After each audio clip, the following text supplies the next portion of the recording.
இன்று நம்மிடையே மணிமேலகையின் பௌத்த அறம் என்ற நூலினை அறிமுகம் செய்து திறனாய்வு செய்ய இருக்கின்றார். அவர்களை அன்புடன் வரவேற்கின்றோம். நீங்க பேசலாம். அனைவருக்கும் வணக்கம்.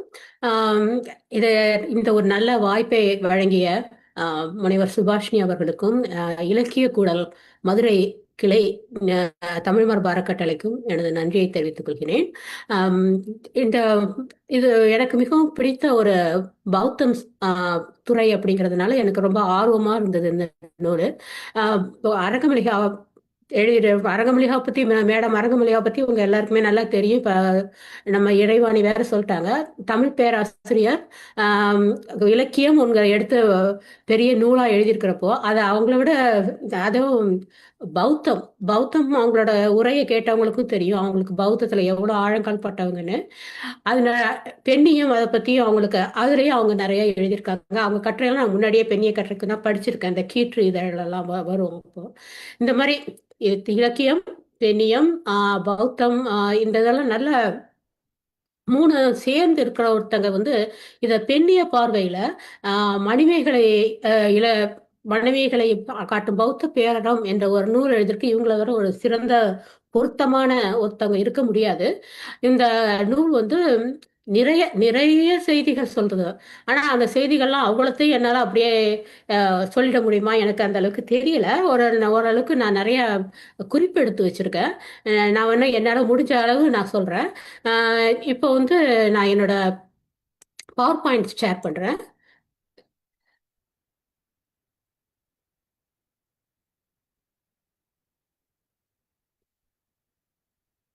இது மணிமேகலையின் பௌத்த பேரறம் அப்படிங்கிற நூல் தலைப்போட இதுல நான் சொல்ல போற செய்தியெல்லாம் முனைவர் அரங்கமல்லிகாவின் மீளாய்வை வெளிப்படுத்தும் பௌத்த காப்பியமாக மணிமேகலை குறித்த கருத்துக்கள் என்றுதான் இருக்கும். நேரா நம்ம இப்ப நூலுக்கு போயிடலாம். இந்த நூல்ல அவங்க பல்லுயிர் விரும்பும் பௌத்தம், மணிமேகலையின் அறிவாளுமை, மணிமேகலையின் பௌத்த பேரறம், நவீனத்துவமும் பௌத்த பேரறமும், அமுத சுரபி, அன்பு இரக்கம் கருணை, பௌத்தமும் பாத வழிபாடும், புத்த காஞ்சியும், போதி அறமும், சீலமும் தானமும், ஆன்மாவும் மறுபிறப்பும், பௌத்தம் காட்டும் ஈஸ்வரம், பௌத்தத்தில் பெண் தொன்மம், இறை காக்கும் இந்திர விழா என்று ஒரு 12 அத்தியாயம்ல நிறைய எழுதியிருக்காங்க. மணிமேகலையின் பௌத்த பேரறம் அப்படிங்கிற நூல் தலைப்புல உள்ள கருத்துக்கள்லாம் மணிமேகலையின் மூன்றாவது அத்தியாயத்துல இருக்கு. இருந்தாலும் அந்த பேரறம் அப்படிங்கிற பௌத்தம் சொல்லும் பேரறம் அப்படிங்கிற கருத்து நூல் முழுக்கவே பல இடங்கள் இருக்கு. அதனால அதை நான் தொகுத்து ஒரு மாதிரி முதல்ல பௌத்த பேரறம் அதாவதான நூலோட முக்கிய கருத்து. அதனால அதை முதல் சொல்லிடலாம் அப்படின்னு நினைக்கிறேன். நான் இந்த வரிசையா இந்த மாதிரி இந்த அத்தியாய வரிசையிலேயே அவங்க சொல்ற மாதிரி நான் சொல்ல போறதில்ல இன்னைக்கு. நிறைய பௌத்தம் இருந்ததற்கான தடயங்களும் அப்படிங்கிற மாதிரி நிறைய கருத்துக்கள் அவங்க கொடுத்துருக்காங்க. அதை நான் இந்த மாதிரி இதுல தொகுத்து எனக்கு புரிஞ்சுக்கிற மாதிரி நான் தொகுத்து வச்சிருக்கேன். மணிமேகலை இலக்கியத்துல அவங்க பௌத்த அறிவியல் சொல்றது, அதுல பௌத்த அறிவியல்ங்கிற பிரிவுக்குள்ள அவங்க சொல்ற மெய்யியல், அப்போ பௌத்த குறியீடுகள், சமூக நிலைன்னு அவங்க சொல்லியிருக்கிறது, அதுல பெண்ணியம், சமத்துவம், இது அவங்களோட மிகவும் விருப்பமான துறை. பெண்ணியம் பத்தி சொல்றது, சமத்துவமும் அதே மாதிரிதான்.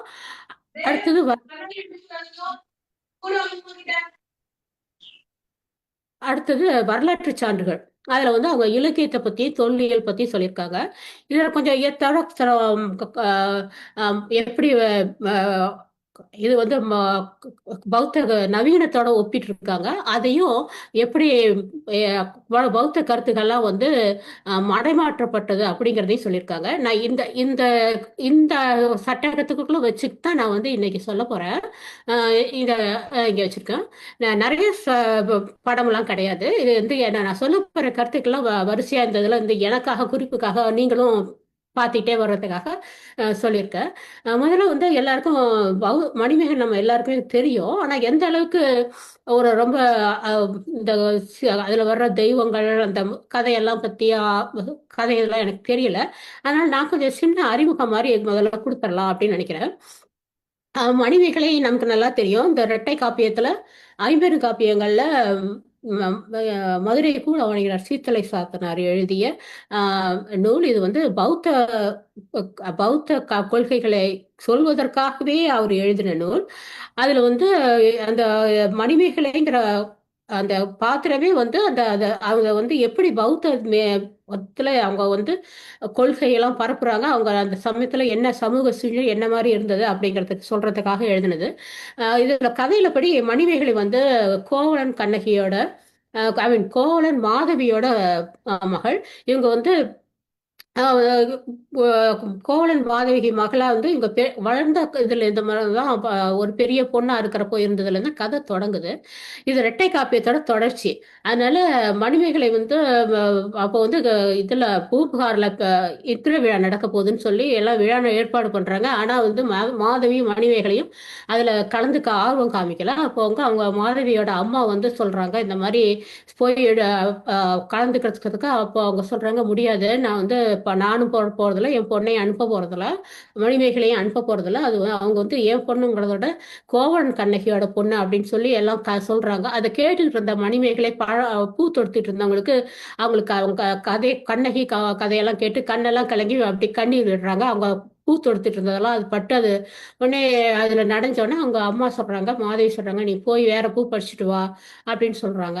அவங்க வந்து கிளம்புறாங்க. இப்போ வந்து அவங்களோட மணிமேகலையோட தோழி சுதமதி சொல்றாங்க, இதெல்லாம் தனியா அனுப்புறதை விட, ஏன்னா அவங்க வந்து இது முக்கியமான கருத்தா பாத்துக்காங்க, தனியா இருப்போம்னா வந்து யாராவது நம்மளை வந்து தொந்தரவு பண்ணுவாங்கன்னு சொல்லி அவங்க இப்ப இதுல படத்துல மனிதர்கள் வர ஒவ்வொரு பாத்திரத்துக்கும் ஒவ்வொரு கிளைக்கதை, அந்த கிளைக்கதையோட முற்பிறவி மறுபிறவி இப்படி நிறைய வரும். அதனால இந்த இதுல சுதுமை சொல்றாங்க, அவங்கள வந்து யாரோ ஒருத்தங்க இந்த மாதிரி ஒரு ஆள் வந்து அழைச்சிட்டு போய் கல்யாணம் பண்ணி கொஞ்ச நாள் வாழ்ந்துட்டு கை விட்டுட்டு போயிட்டாரு. அதனால பொண்ணுங்க தனியா போறது அந்த அந்த மாதிரி சூழ்நிலை இருந்திருக்கு அப்பயும். இப்பயும் அப்படிதான் இருக்குது. பொண்ணுங்களை யாரும் சும்மாவே விடுறது இல்லை போல இருக்கு.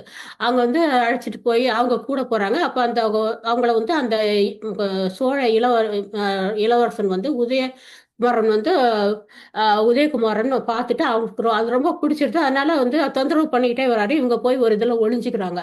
அப்போ என்ன பண்றாங்க, இந்த மாதிரி இருக்கிறப்போ அவங்க சொல்றாங்க, அவங்களுக்கு இந்த மாதிரி அவங்களுக்கு வந்து அவங்க அம்மா சொன்ன மாதிரி பௌத்தத்துக்கு போக தான் ஆசையா இருக்கணும்னா அவங்க வந்து அதை பத்தி செய்யல. இந்த தொந்தரவு இந்த மாதிரி இது பண்ணோன்னா இவங்க என்ன பண்றாங்க, மணிமேகலை வந்து மணிமேகலையை மணிப்பள்ளம் தீவுக்கு மணிமேகலா தெய்வம் அழைச்சி கொண்டு போய் விட்டுறாங்க. அப்போ அவங்க அங்க மணிமேகலா அந்த தீவுல வந்து இவங்க ஒரு தூங்கி ஏஞ்சி பார்த்து எங்க இருக்குன்னு தெரியாம அவங்க தூக்கத்துல வான் வழியா எடுத்து அழைச்சிட்டு போயிடுறாங்க. அவங்க வந்து அங்க ஏஞ்சி பாக்குறப்ப அவங்களுக்கு எங்க இருக்கோம்னே தெரியல. அப்போ வந்து அவங்க சொல்றாங்க இந்த மாதிரி எல்லாத்தையும் விவரம்லாம் சொல்லி, அப்போ வந்து அந்த கோமுகி பொய்கை அங்க வந்து ஒரு புத்த பீடிகை புத்த பாதத்தை வச்சு வணங்குற இடம் இருக்குது. அந்த இடத்துல வந்து இங்க அதை வழங்கி வந்தா அவனுக்கு அமுத சுரபின்னு ஒரு பாத்திரம் கிடைக்கும் அப்படின்னு சொல்லி அந்த அமுத சுரபியோட கதை சொல்றாங்க. அந்த அமுத சுரபிங்கிறது முதல் இந்த ஆப்புத்திறன் இதுக்கு முன்னாடி ஒருத்தர் இருந்தது. அவர் அம்மா வந்து காசியில இருந்தவங்க. அவங்களுக்கு அந்த முறை தவறிய உறவுல உங்களுக்கு இந்த மாதிரி ஆப்புத்திறன் கரு உண்டானா அவங்க வந்து தென் திசையில வந்து குமரிக்கு வந்து யாத்திரை பயணம் வர்றாங்க. அப்போ வந்து வழியில இவங்களை வந்து ஒரு ஒரு இடத்துல விட்டுட்டு குழந்தை பிறந்துருது. அப்போ அதனால அங்கேயே ஒரு இடத்துல விட்டுட்டு அவங்க வந்து போயிடுறாங்க. அந்த இடத்துல ஒரு பசு வந்து அவங்களுக்கு அந்த குழந்தைக்கு பால் ஊட்டி வச்சிட்டு இருக்கு. அப்போ ஒருத்தர் வந்து அந்த பக்கம் வர்றவரை அந்த குழந்தைய அழைச்சிட்டு போயிடுறாரு, வந்து வளர்க்குறாரு. அந்த குழந்தை வளர்ந்தோடனே அப்போ வந்து அந்த ஆபத்துடன் பெருசா ஆனோன்னா அங்க வேள்வியெல்லாம் நடக்குது. அங்க வந்து பசுவை வந்து பலியிட போறாங்க. அதை தடுக்கிறதுக்காக அவர் அந்த பசுவை வந்து தப்ப விட்டுறாரு. உடனே அவரை எல்லாம் திட்டுறாங்க. அவர் வந்து அப்போ வந்து அதுக்கப்புறம் அவருக்கு வந்து இந்த சிந்தாதேவிங்கிறவங்க, சிந்தாதேவி இது இன்னொரு தெய்வம். முன்னாடி வந்தவங்க மணிமேகலை, இப்போ வந்த மேகலா, இப்போ சிந்தாதேவி சொல்லணும். அவங்களுக்கு ஒரு அந்த அமுத சுரபி பாத்திரம் கொடுக்குறாங்க. அதை வச்சு அவர் எல்லாருக்கும் உணவளிச்சு, அதாவது இந்த இதுல கதையிலே வரும். எல்லாரும் வந்து யாருக்குன்னா முடியாதவங்களுக்கு, மாற்றுத்திறனாளிகளுக்கு, அனாதைகளுக்கு, வறியவர்களுக்கு, அதாவது தன்னையே தன்னால காப்பாத்திக்க முடியாதவங்களுக்கு, இவங்களுக்கெல்லாம் தான் இவங்க உதவுறாங்க. இந்த மாதிரிலாம் நிறைய பேருக்கு உதவி செஞ்சிட்டு இருக்கிறப்போ அந்த இது வந்து இந்திரனுக்கு பிடிக்காம போய் நிறைய மழை வர வரைச்சு அந்த இடங்க பார்த்தாலும் நல்ல விளைச்சல் அப்படின்னு அவருக்கு அது தேவையில்லாமல் போயிடுது. அதனால அவர் வந்து வெளிநாட்டுக்கு கிளம்பி போறாரு. அப்போ வந்து இவர் ஒரு ஒரு தீவுல மாட்டிக்கிறாரு. அப்ப அந்த இது அங்க அவரோட அதனால அவரோட அமுத சுரபிக்கு வேலை இல்லாம போனோன்னா அது அவர் கோமுகி பொய்கைங்கிற இடத்துல போட்டு போயிடுறாரு. அது வந்து இன்னைக்கு உனக்கு கிடைக்கும் அப்படின்னு சொல்றாங்க. அந்த கோமுகி பொய்கையில அன்னைக்கு வந்து அவன் மணிமேகலைக்கு அந்த அந்த அமுத சுரபி கிடைக்குது. அவங்க திரும்பி வந்துடுறாங்க. திரும்பி வந்து இந்த மாதிரி எல்லாருக்கும் கதையை சொல்லிட்டு வந்து செய்யறப்போ அவங்க முத ஒருத்தங்கிட்ட ஆதிரை அப்படிங்கிற ஒரு கற்புக்கரசி அப்படின்றாங்க. அவங்ககிட்ட போய் பிச்சை அந்த இதில் பிச்சை வாங்கி இவங்களுக்கு நிறையா வருது. அதை அப்படியே எல்லாத்தையும் கொடுத்துட்டு இருக்காங்க. அதை வந்து யானை பசின்னு இருக்கிறப்ப ஒருத்தங்க காயசண்டிகைன்னு ஒருத்தங்க இருக்காங்க. அவங்க வந்து ஒரு முனிவரோட இதோ இவங்களுக்கும் ஒரு முற்பிறவி எல்லாம் கதை.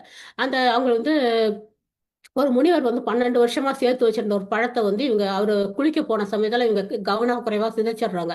அதனால அவர் சாபம் கொடுத்து இவங்களுக்கும் 12 வருஷம் பசி இருக்கும். அதுக்கப்புறம் ஒரு கற்பு கரைச்சிக்கிட்ட இருந்து அந்த மாதிரி பிச்சை எடுத்தோன்னே அந்த அந்த பாத்திரத்துல இருந்து அவங்க சாப்பிட்டோன்னா அவங்களுக்கு பசி சரியாகும்னு சாபம் வர்றாரு. அதனால அவங்க கணவன் வந்து அவரை விட்டுட்டு அந்த அவர் போயிடுறாரு. இவங்க வந்து பூம்புகார்லயே தங்கி இருக்காங்க. அவங்களுக்கு இந்த ஆதிரைக்கு கொடுத்த பிச்சையிலேருந்து அந்த பிச்சை பாத்திரத்துல இருந்து அமுதசுரபில இருந்து கொடுக்குறாங்க. இப்ப வந்து அந்த இலங்கையில வந்து மணிமேகலா தெய்வம் இவங்களுக்கு வந்து மணிமேகலைக்கு 3 வரம் கொடுக்கறது. ஒண்ணு வந்து வான் வழியா பறக்கிறது, இன்னொன்னு உருவத்தை மாத்திக்கிறது, இது இந்த அமுத சுரபி. இந்த 3 அவங்களுக்கு கிடைக்குது. இந்த 3க்கும் இந்த கதையில மிக முக்கியத்துவம் இருக்கு. அவங்களுக்கு வந்து எங்க போனாலும் போறதுக்கு மணிமேகலைக்கு உதவுறது அந்த பிச்சை பாத்திரம் வந்து கிடைக்கிறது. அது அவங்களோட தொண்டரத்தை தொடர்றதுக்கு இப்படி இருக்கு. இந்த மாதிரி உருவத்தை மாத்திக்கலான் இருக்கு. அவன் வந்து இன்னொன்னு கொடுக்கறது. அது வந்து அதுவும் அவங்களுக்கு 2-3 வகையில உதவுது. ஒண்ணு வந்து இந்த இந்த மாதிரி தொல்லை கொடுக்குறவங்க வர்றப்ப இந்த உதயகுமாரன் திருப்பி வந்து தொல்லை கொடுக்குறாரு. ஆனா இவங்களுக்கு அவங்க மேல ஈர்ப்பா இருக்கு. ஏன்னா இதுக்கும் ஒரு பின்னாடி கதை இருக்கு. முன்பிறவியில வந்து முற்பிறவியில இந்த உதயகுமாரன் மணிமேகலையோட கணவனாதான் இருந்திருக்காரு. அவங்க பேரு அவங்களுக்கு ராகுலன், இவங்களுக்கு லட்சுமி அப்படின்னு பேரு. ஆனா அந்த ராகுலன்கிற வந்து யாரோ ஒரு சமயக்காரரை கொண்டுடுறாரு. இவங்க வந்து யாருக்கும் இவங்க வந்து உணவு அளிக்கிறாங்க. அந்த மாதிரி ஒரு அவர் வந்து அதனால இவங்களுக்கும் அந்த அவர் மேல ஒரு ஈர்ப்பு வந்திருக்கு அப்படின்னு சொல்லி அந்த மணிமே மணிமேகலைக்கு அந்த கஞ்சற்பாவை அப்படின்னு ஒரு சக்கரவாள கோட்டம் இருக்கு. அந்த சக்கரவாள கோட்டம் என்னன்னா அது வந்து இடுகாடு சுடுகாடு மாதிரி ஒண்ணு அங்க தவம் செய்யறவங்களும் இருப்பாங்க. அந்த இடத்துல இருக்கிற கந்திர்பாவைன்னு இன்னொரு தெய்வம் சொல்றாங்க. ஆனா இவங்க வந்து துறவரம் போகிறதுனால இவங்க வந்து காப்பாத்தி அவங்களுக்கு அறிவுரை சொன்னா இவங்க தெளிஞ்சிடுறாங்க. உதயகுமாரன் வேண்டான்னு சொல்லிட்டு அதனால உதயகுமாரன் தப்பிக்கிறதுக்காக இவங்க வந்து அந்த பிச்சை போட்ட காய சண்டிகை மாதிரி உருவம் மாத்திக்கிறாங்க. இது தெரியாம உதயகுமாரன் வந்து இவங்களை தொல்லை பண்ணவும் இவங்க அறிவுரை சொல்றாங்க. இந்த மாதிரி உடம்பெல்லாம் நிலையாமை, வாழ்க்கை நிலையாமை, அதனால நீ வேண்டாம், நீ போ அப்படின்லாம் சொல்லிட்டு அவங்க சொல்றாங்க. ஆனா வந்து இதை வந்து பார்த்துக்கிட்டு இருந்த காய சண்டிகையை தேடி வந்து அவரோட கணவன் பார்த்துட்டு இது தன்னோட மனைவிட்டு தான் இருந்தாலும் வம்பு பண்றாரு அப்படின்னு சொல்லி உதயகுமார்னு வெட்டி போட்டாரு. அதனால அவங்க அது முன்னாடி வந்து அவரு பிற்பிறவில யாரையோ கொண்டதால இந்த சமயம் இவருக்கு ஒண்ணு சிறந்துடுறாரு. இந்த கந்திர்பாவை சொல்றாங்க இவங்க வந்து அடுத்த பிறவியில உதயகுமாரன் வந்து மணிமேகலைக்கு மகனா பிறப்பாரு. அப்புறம் அவரு மணிமேகலைக்கு உதயகுமாரனுக்கு மணிமேகலை பிறப்பாங்க. அப்புறம் மணிமேகலை உதயகுமாரன் பிறப்பாங்க. இப்படி சிறப்பு தொடர போதுங்கிற மாதிரி அவங்களோட மறுபிறவியெல்லாம் கோடி காட்டுறாங்க. அதனால இவங்க மணிமேகலை முடிவு பண்ணிடுறாங்க, இந்த மாதிரி வேண்டாம், நம்ம வந்து துறவரம் போயிட்டு இந்த பௌத்தம் சொல்றதே இந்த மாதிரி துறவரம் அந்த மறுபிறவி அப்படிங்கிற பிறவி கடலை வந்து நிறுத்துறதுக்கு தாங்கிறதுனால துறவரம் மேற்கொண்டு எதுவும் பண்ணி நிர்வாண நிலை அடைஞ்சு பிறவியிலேருந்து விடுபடணும் அவங்க முடிவு பண்ணி பௌத்தத்தை பின்பற்ற முடிவு பண்றாங்க. அப்போ வந்து மன்னரோட மகனை கொண்டுறதுனால அவங்க வந்து அதுக்கு காரணமா இவங்க இருந்ததுனால அவங்க அரசி ராஜமாதேவி இவங்க சிறையில போட்டுறாங்க. ரொம்ப தொல்லை கொடுக்குறாங்க. அப்போ வந்து அதை எல்லாத்தையும் ஆனா இவங்க தாங்கிக்கிறாங்க. அதை பார்த்துட்டு மன்னர் வந்து இவங்களுக்கு என்ன வேணும்னு கேள்வி கேட்கிறப்போ அப்போ வந்து இவங்க சிறையெல்லாம் வந்து அரைக்கோட்டமா சிறைக்கோட்டத்தை அரைக்கோட்டமா மாற்றி எல்லாருக்கும் உதவணும் செஞ்சு அது செய்யறாங்க. அப்புறம் இவங்க தன்னோட முற்பிறவி இதெல்லாம் பௌத்தத்தை தொடரணும்னா இவங்களுக்கு வந்து இன்னொரு அந்த உருவத்தை மாத்தி போய் அந்த மணிமேகலா உதயம் சொன்ன மாதிரி அவங்க வஞ்சி இதுல இருக்க கோவலனோட அப்பாட்ட போய் சந்திச்சு அவங்ககிட்ட அவரையும் வணங்கிட்டு கண்ணகி எல்லா இடத்தெல்லாம் பார்த்துட்டு அவங்க வந்து அங்க இருக்க சமய கணக்காரன்னு எல்லா சமய இருக்கிறவங்கள்ட்ட எல்லா சமயத்தையும் பத்தி தெரிஞ்சுக்கிட்டு அவங்களோட வாதம்லாம் செஞ்சு அவங்க வந்து பௌத்த மதம் தான் சிறந்த மதம் அப்படின்னு சொல்லிட்டு அவங்க பணியை தொடர ஆரம்பிக்கிறாங்க. அங்க காஞ்சியில போய் அரவண அடிகள்கிட்ட மேலும் அறிவுரை எல்லாம் கேட்டு அங்க செய்யலாம் அப்படின்னு சொல்லி காஞ்சிபுரம் போறாங்க. அப்போ அப்பதான் உங்களுக்கு அந்த பூம்புகார் அழிந்த செய்தி எல்லாம் தெரியுது வருது. அப்போ காஞ்சியில காஞ்சி மன்னன் அவங்களுக்கு இளங்கிள்ளி வழங்குறது அவங்களுக்கு எல்லா உதவி செய்யறாரு. அங்க ஒரு பௌத்த பீடிகை அமைச்சு அவங்க அங்க அவங்கள அமுத சுரபியை வச்சு அவங்க எல்லாருக்கும் தொண்டு செய்ய ஆரம்பிக்கிறாங்க. இதுதான் அப்படியே பௌத்த பணியை தொடர்றாங்க. இது கதையோட சுருக்கம். இந்த கதையில இதுக்கப்புறம் நான் பார்க்க போறது பௌத்த அறிவியல். இந்த இந்த ஒவ்வொரு இதுலயும் பௌத்த அறிவியல் எப்படி சொல்லப்படுது அப்படிங்கிறத இவங்க நம்ம நம்ம அரங்கமளிகா மேடம் தொடர்ந்து தொகுத்து கொடுத்துருக்காங்க 100 முழுக்க. அதை பத்தி சொல்றேன். அதுக்கப்புறம் அதுல பௌத்த மெய்யியல் கருத்துக்கள் என்ன, அதுக்கு குறியீடுகளா என்ன இருக்கு, அடுத்த சமூக நிலை, இந்த மாதிரி மணிமேகலை பெண்ணியம் கோணத்துல பாக்குறது, சமத்துவம், இந்த ஆபுத்திரன் கதையை சமத்துவம் என்ற கோணத்துல பாக்குறது அடுத்தது. இன்னொன்னு வரலாற்று சான்றுகள் எப்படி இந்த சூழ்நிலை எப்படி இருந்தது, அந்த காலம் மணிமேகலை எழுதப்பட்ட காலம் எப்படி இருந்ததுங்கிறதுக்கு இலக்கியத்திலிருந்து தொல்லியல்லேருந்து சான்றுகள் கொடுத்துருக்காங்க. அப்புறம் தான் அதில் மடைமாற்றம் செய்யப்பட்டது. அப்புறம் ஒரு புதிய நவீன பௌத்த கருத்துக்களோட தத்துவ கருத்துக்களோட பௌத்த கருத்துக்களையும் ஒப்பிட்டு இருக்காங்க. அடுத்து அதை பற்றி சொல்றது இது என்ன தமிழ்நாட்டில் பௌத்தம் தழைத்து பரவி இருந்த கால சூழ்நிலையில இது நமக்கு என்ன எடுத்துரைக்கிறது. அடுத்து பௌத்த மறைக்கப்பட்ட வரலாற்றை வெளிக்கொணர்வதன் மூலம் இந்த நூல் பண்டைய தமிழ் பண்பாட்டின் பன்முகத்தன்மையை ஆழமாக நிறுவுகிறது. இதுதான் சுருக்கமாக நூலை பத்தி சொல்றது. அடுத்து இந்த பகுதிக்கு தான் கொஞ்சம் நாள்ல நான் நிறைய நேரம் ஒதுக்கணும் அப்படின்னு நான் நினைக்கிறேன். இது பௌத்த மெய்யியல் பத்தி அறம் அப்படிங்கிறதுல இருந்து தொடங்குறாங்க. முதல் அத்தியாயமே அதுல தான் தொடங்குது. அறம்னா என்ன அப்படிங்கிறது, எண்ணத்தாலும் சொல்லாலும் செயலாலும் பிற உயிர்களுக்கு தீங்கு இழைக்காமல் அவ்வுயிர்களை துயர் களைவதே அறம். அவ்வளவுதான். ரொம்ப எளிதா சொல்லிடுற. இதுதான் பௌத்தியத்துல எளிதா சொல்றது. தனக்காக வாழாம பிறருக்காக வாழ்ந்து யாருக்கும் எண்ணத்தாலையும் சொல்லாலையும் செயலாலையும் யாரும் பிற உயிர்களுக்கு, மனிதர்கள் மட்டும் கிடையாது, எல்லா உயிரும், அதனாலதான் பல்லுயிர் ஓங்குது, எல்லா தீங்கு இழைக்காம எல்லாருக்கும் அவங்களுக்கு எல்லா துயரத்தைக்கும் துயர்கலையை உதவுவது இதுதான் அறம். அடுத்தது பௌத்தம் சொன்னபடி தம்மத்தின் மையம்ங்கிறது மனிதர்கள் கிடையாது, இப்பூமியும் மனிதனுக்கும் மனித சமூகத்துக்கும் இடையே உள்ள உறவு தான் அறமாகும். அறம் அன்பு இரக்கம் அருள். இங்க நிறைய தடவை கருணைங்கிற அன்பு இரக்கம் கருணைன்னு போட்டிருக்காங்க. நான் அதை அருள்னே வச்சுக்கிறேன். அன்பு இரக்கம் அருள். இந்த கருணை இது மைத்ரி அப்படின்னு சொல்றாங்க. அது அந்த மைத்ரி எப்படி அப்படின்னா, அந்த அருள் நிலை எப்படின்னா, அது ஒரு தாயன்பு போல எந்த யாருக்காகவும் யாரா இருந்தாலும் எந்த வேறுபாடும் பார்க்காம ஒரு தாய் எப்படி தான் குழந்தைக்காக எது வேணா செய்வாங்களோ, அது எந்த மாதிரி எல்லாம் உதவுவாங்களோ அந்த மாதிரி பாகுபாடின்றி எல்லாருக்கும் உதவுறதா மைத்ரி. அடுத்து இது அனைத்து உயிரினதும் அன்பு கொள்ளுதலை மைத்ரி என்று பௌத்தம் அழைக்கிறது. அடுத்து அருள். இந்த அருள் நிலை அவங்களுக்கு வந்ததுனால அவங்க இந்த முடிவு பண்ணிடுறாங்களே, இந்த மாதிரி நமக்கு மறுபிறவி வேண்டாம் அப்படின்னு பௌத்தம் இதெல்லாம் பௌத்த கொள்கையெல்லாம் புரிந்து செஞ்சோன்னா அவங்களுக்கு அந்த அருள் நிலை மாதிரி எல்லாத்துக்கும் அன்போடு உதவும் மனப்பாங்கு வந்துடுது. அந்த அருள் அவங்க அதனாலதான் அவங்க சிறை கோட்டத்தை அறக்கோட்டமாக மாற்றுறது, பசிப்பினி நீக்கிறது, இதெல்லாம் செய்யறாங்க. உண்டி கொடுத்தோர் உயிர் கொடுத்தாரு. இது ரெண்டு தான் ரொம்ப அந்த அறத்தோட உச்சகட்ட நிலைன்னு பௌத்தத்துல சொல்லலாம்.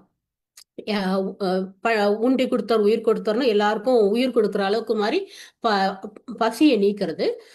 அடுத்தது யாரையும் சிறையில் இருக்கிறவங்களா இருந்தாலும் அவங்களுக்கும் உதவுங்கிறத சிறை கோட்டத்தை அரைக்கோட்டாக மாற்றுறது. இது ரெண்டும் ரொம்ப முக்கியமான கருத்து. அடுத்து அந்த ஈகைங்கிறது துயர் துடைத்தல், பசிப்பினி நீக்கல், அது ரெண்டையும் அவங்க மேற்கொள்றாங்க. அடுத்தபடி பௌத்த கருத்து என்னன்னா, பௌத்தத்துல கடவுள் மறுப்பு. புத்தர் என்னைக்குமே கடவுள் இருக்கிறாரு அப்படின்னு சொன்னதே இல்லை, கடவுள் மறுப்பு.